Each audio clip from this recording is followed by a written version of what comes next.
Even though the Quran is talking about something that happened thousands of years ago, this actually still happens now. You can have the very rich next to the very, very poor. You can have, in New York City, you can walk into the headquarters for Merrill Lynch downtown, or you could go midtown and in some of these big corporate buildings, and you see a bunch of homeless people outside.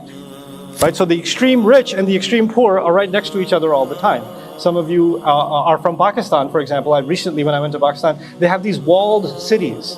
They have these complexes that are gated with security guards with machine guns. And once you walk in, you're basically in America.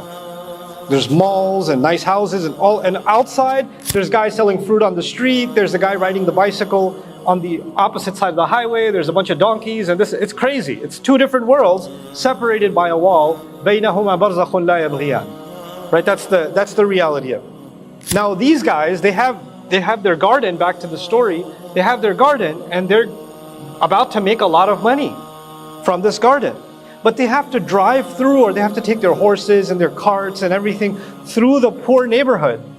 And then they have to open the gate and get inside and pick all the fruit. And when they go through the poor neighborhood, the poor people are going to see that they're going to pick the fruit. They can't climb the wall, but they can see the oranges from on top of the wall, right? They can't access the fruit, but they can see it. So now when they're coming out, they're going to see children crying. They're going to see they're going to see a mom whose husband died and their babies are starving. They're going to see some old woman or old man that barely ate for 2 or 3 days. They have to walk by all those poor people, and they're going to feel like, here, have some oranges, have some apples, have some bananas, have some this, have some that. And they're like, by the time we get out of town, we're not going to have any money left. There's going to be a problem. So they came up with a scheme, and this is the scheme recorded in the Quran. إِذْ أَقْسَمُوا لَيَصْرِمُنَّهَا مُصْبِحِينَ. When they took an oath with each other that we are going to reap all of our fruits, we're going to collect all of our fruits tomorrow morning. That's it, one strike. We can't go little by little, because every time we go, we end up giving some things away, and that's not working. We got to go one time, get it done before the poor, they show up, before social services shows up, before we get taxed by the public. Let's just go get it done quickly. إِذْ أَقْسَمُوا لَيَصْرِمُنَّهَا مُصْبِحِينَ وَلَا يَسْتَثْنُونَ. And there will be no exceptions. And now this exceptions, there's different ways Mufassirun look at it. One meaning of that is that it's i'tirad, meaning لَمْ يَقُولُوا إِنْ شَاءَ اللَّهِ لَا يَسْتَثْنُونَ يعني إِلَّا أَنْ يَشَاءَ اللَّهِ. Right? So the one meaning is they were going to go in the morning and they didn't say Insha'Allah. But actually the more contextual meaning also is they were going to make no exceptions. In other words, every one of them is going to show up. They're not going to delay this any further, and they will make no exceptions from their plan. And what's the plan? We'll see in a second. By the way, you'll notice so far they haven't done anything wrong. If they decided to pick their fruit in the morning, no problem. Go pick it up in the morning. You want to make no exceptions and go there early, fine, no problem. Go get it. لا يستثنون. But Allah says, فَطَافَ عَلَيْهَا طَائِفٌ مِّن رَبِّكَ وَهُمْ نَائِمُونَ. But Allah sent something that is an encircling sort of punishment. You could call it a tornado. Allah wasn't specific about what came. Maybe a group of angels came, or a fire came that surrounded it, or a wind came, or a hurricane, a tornado landed. Something happened to the garden while they were asleep. So they're sleeping early because they all made a plan. You got to get up early tomorrow. And while they're sleeping, their entire garden has been, Allah will describe, فَأَصْبَحَتْ كَالصَّرِيمِ. It became as if it's already been picked. So you know what trees look like in the winter season with no leaves on them? Right? That's what it looked like. All right, and they were going to go to a fully green garden, but they're going to end up at a garden where there's no greenery, no fruit in sight. فَأَصْبَحَتْ كَالصَّرِيمِ. But they have no idea. They were sleeping. فَتَنَادَوْا مُصْبِحِينَ. So they woke up. One of them woke up, and they're like, hey, you guys are still sleeping. Get up. تَنَادَوْا يعني نَادَى بَعْضُهُمْ بَعْضًا. They start calling each other. Come on, get up. It's morning. We're going to get late. Our plan's going to get messed up. Even so far as you're reading the story, there's nothing wrong. They didn't do anything wrong. They just said, okay, let's get up in the morning and go. فَتَنَادَوْا مُصْبِحِينَ أَنِ اغْدُوا عَلَى حَرْثِكُمْ إِن كُنْتُمْ صَارِمِينَ. Hurry up and march to your crop if you're going to collect it. You better do this. In other words, if you still keep sleeping, you're not going to get your share. Some of us didn't say it like that. Like some of them, I don't want to get up. And the other guys, okay, I guess you're not going to get your share. We're going to take yours too. Fine. And then he gets up. And they all go, in kuntum sarimin. فَانْطَلَقُوا. Now the crime. Now they're they're projecting in a straight line towards their objective. وَهُمْ يَتَخَافَتُونَ. Khaft in Arabic is actually like hams. And it's also al-haraka al-khafiyya. It's like very subtle movement. So they're walking and they're barely whispering to each other, and they're trying to be as subtle and as unnoticeable as possible. So even when they're talking to each other, like in the ear, even though they're walking on the street. So now the first confusing thing that happens is, why are they being so secretive? It's their garden, they're not stealing it. They're heading to their own business. Why are they so quiet and secretive about all of this? What is the secret thing they say to each other? أَلَّا يَدْخُلَنَّهَا الْيَوْمَ عَلَيْكُمْ مِسْكِينٌ. It's almost as though one of them whispers to the other, and the other says, listen, why are you whispering? Because I don't want to wake up any poor people. If any of them wake up, no poor person should show up over here, right? Which you could even use your imagination here. If they went through the main gate and they opened the gate, right? The gate makes a sound, and when the sound happens, the baby wakes up. A sound happens, somebody looks outside their window, everybody's gonna wake up. So maybe they're trying to go from a different route, maybe climb the back wall, put a ladder, climb the back wall and get into their garden and get all the fruit out, and the people will never even know that they came into the garden, right? They're trying to be secretive about collecting their wealth, right? So, أَلَّا يَدْخُلَنَّهَا الْيَوْمَ عَلَيْكُمْ مِسْكِينٌ. Right? So this is their plan. Today, we're not going to give any opportunity of any miskeen, any poor person, any helpless person to even come into your company. And if you open the door, maybe some of them will walk in. Some of them we're not going to give them even a single chance. This is the only ayah in the entire story that's their crime. There's no other ayah. Everything else, if you take this ayah out, seems like a totally halal experience. They were just going early to work. They were just going to go pick fruit that belongs to them. Nothing wrong with any of that. If you could argue one thing, maybe they didn't say inshallah, if you look at that tafsir. But even that's not a major crime. That's just nisyan. That's ghafla. That's forgetfulness. That's heedlessness. But you can make istighfar from that, and that's the end of it. It's not like you say, oh my God, I'm late for work, I gotta go. And you don't say, I gotta go inshallah, and now your business is going to burn down, and you're going to lose your job. I should have said inshallah. All of it's gone.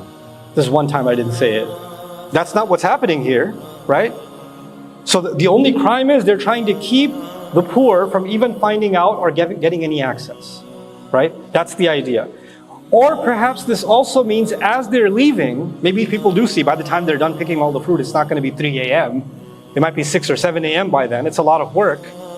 So now people will notice the trucks full of fruit and produce leaving, and they might see just even some people just looking at them. So just staring at them, right? And just that look, they might, وَغَدَوْا عَلَى حَرْدٍ قَادِرِينَ actually suggests, some Mufassirun argue about this ayah, that ghada in Arabic is to go in the morning, but also go with aggression. In other words, they'll have a certain look on their face that if people see them, they're not going to ask. Sometimes you want to ask your dad when you're a kid. You don't want to ask your dad for something. Can we get a burger? Can we get some ice cream? But you check the face first. And if your dad has a certain kind of face, you're not going to ask for ice cream. You're not going to ask for kebabs, because you might become the kebab, because the look on the face, right? So they're like, let's have a kind of face that when people come, they're not even going to think about asking. وَغَدَوْا عَلَى حَرْدٍ قَادِرِينَ. They're like, when I was teaching the detailed tafsir of the surah, I was talking about how sometimes in boxing or in UFC and other sports, before the guy comes out of the locker room and comes out into the ring, they pump him up. Let's go. You're going to take him down, right? He's just pumped up and adrenaline's rushing. He's going to kill his opponent. You're a killer, right? You're a killer. This is the kind of pep talk they're doing to each other. لا يدخلنها اليوم عليكم مسكين. You got it. No miskin. I'll punch a miskin in the face. I'll take care of him. This is the attitude with which they're coming out. بغدوا على حرب قادرين. فلما رأوها. And so let's imagine they climbed the fence, or they climbed the wall. They went from the back roads, and they get there. قالوا إنا لضالون. No. That's not the place, man. We jumped the wrong wall. This can't be our place. We're lost.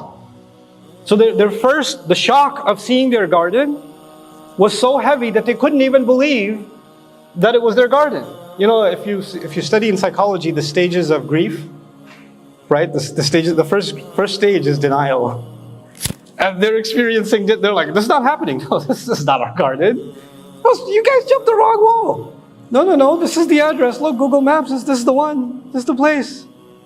And then they say, "Well, نحن محرومون." We're deprived. We've been deprived. Something we deserve was taken away from us. This is the meaning of the word mahroom. It's so ironic that they want to keep everybody else what? Mahroom. And now they're saying it's so wrong that we are mahroom. Right? It's just ironic language. But nahnu mahrumun. But I actually wanted to give you this khutbah, I didn't even get to the point. And the point was the beauty with which Allah describes insincere apology. Insincere apology. Of course, the Quran teaches us tawbah. The Quran teaches us istighfar. But there is such a thing as convenient istighfar. And this is actually a story about convenient istighfar. And I want to tell you a little bit about that. You see in the Quran Allah says, قَالَ أَوْسَطُهُمْ أَلَمْ أَقُلْ لَكُمْ لَوْلَا تُسَبِّحُونَ. The one in the middle, the most balanced among them, instead of crying, this isn't fair, we must be in the wrong place, oh, somebody must have robbed us. Mahrumun can also mean somebody must have robbed us. Or these poor people, they're jealous, they burnt our garden down. They must have done it. You know, this is their response. But the most balanced among them said, didn't I tell you, لَوْلَا تُسَبِّحُونَ? Didn't I tell you, how come you don't do tasbih? Didn't I tell you, how come you don't do tasbih? This was not a problem of tasbih. This was a problem of infaq, of sadaqah, of giving. But they understood something. When you do tasbih of Allah, you declare the perfection of Allah, then part of declaring that perfection, they understood originally, being good to Allah means part of your tasbih is actually giving to humanity. So he didn't even say, لَوْلَا تُنْفِقُونَ لَوْلَا تَتَصَدَّقُونَ. He said, لَوْلَا تُسَبِّحُونَ.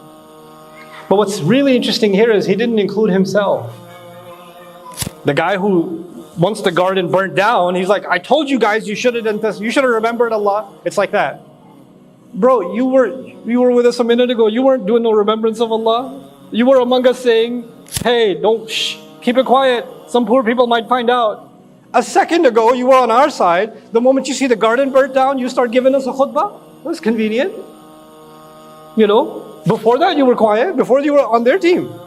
Right? So you're already starting to get a glimpse of an istighfar which is too late. And even then, is he including himself? No, he's blaming somebody else. Now keep this in mind. He's not taking responsibility himself, and he's making mention of something that's too late now. So they say, fine. It was our mistake. Subhana Rabbina inna kunna dhalimin. We were wrong. We were the ones who were wrong. They admit it. But then in the very next ayah, فَأَقْبَلَ بَعْضُهُمْ عَلَى بَعْضٍ يَتَلَاوَمُونَ. They start blaming each other. They start, you know, you're the reason that we went this morning. If we had gone yesterday, this wouldn't have happened. The storm came tonight. We should have gone last week when I was telling you. The other one says, you know, if we gave a little bit of sadaqah, maybe Allah wouldn't have been so angry with us. Well, 3 oranges, we wouldn't have had to give so much. You know, 2.5%. What's the big deal? But you're the reason, you're the capitalist. So they start blaming each other. Here's the problem. If you admit you're wrong, which they did, Subhana Rabbina inna kunna dhalimin. They admitted that they're wrong. Once you admit you're wrong, why are you finding somebody to blame? Either you're wrong or somebody else is wrong, right? So the first contradiction was the guy didn't include himself, he included them. They admitted, but after admitting, who did they blame? Each other, instead of taking responsibility themselves. And then they say, عَسَى رَبُّنَا أَن يُبْدِلَنَا خَيْرًا مِنَا. Maybe our Rabb will give us something better than this. Right? So they say maybe, because next year maybe we'll grow the garden again. Right? Now watch this. What does Allah say? كَذَلِكَ الْعَذَابِ وَلَعَذَابُ الْآخِرَةِ أَكْبَرُ. This is how punishment works. But the punishment of the akhirah is much worse. It's much bigger.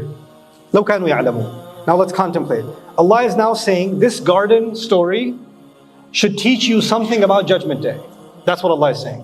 What is it going to teach you about Judgment Day? On Judgment Day, some people will come and they will say, it's not my fault, it's his fault. Didn't I tell you you should do this? And you find in the Quran scenes in which the person, instead of taking responsibility, they said, this is our aba did this. Or they didn't listen. كُنَّا مُسْتَضْعَفِينَ فِي الْأَرْضِ. We were weak, they wouldn't listen to us. They're not taking responsibility. Then you find people in the Quran on Judgment Day, Ya waylana inna kunna zalimin. Like in Surah Al-Anbiya. We were wrong. And those same people in the Quran will blame others. هَؤُلَاءِ كُبَرَاءُ سَادَاتُنَا وَكُبَرَاؤُنَا. These are our leaders. They were the ones who misled us. أَقْبَلَ بَعْضُهُمْ عَلَى بَعْضٍ يَتَلَاوَمُونَ. And then later on, again on Judgment Day, they're going to turn to Allah and say, hopefully next we'll get another chance and we'll be better. لَوْ أَنَّ لَنَا كَرَّةً فَنَتَبَرَّأَ مِنْهُمْ كَمَا تَبَرَّأُوا مِنَّا. Right? وَلَوْلَا أَخَّرْتَنِي إِلَى أَجَلٍ قَرِيبٍ فَأَصَّدَّقْ. Right? Just give me some extra chance. Just like these gardeners are saying what? Hopefully Allah will give us a better. By the way, if they were truly resentful and ashamed of what they did, wouldn't the words be, Ya Allah, if we had another chance, we would give sadaqah? We would give to the poor? But instead, what did they ask for? They said, oh, if only we could get a better garden than this one next year. عَسَى رَبُّنَا أَن يُبْدِلَنَا خَيْرًا مِنْهَا. That's what they're asking for. خَيْرًا مِنْهَا.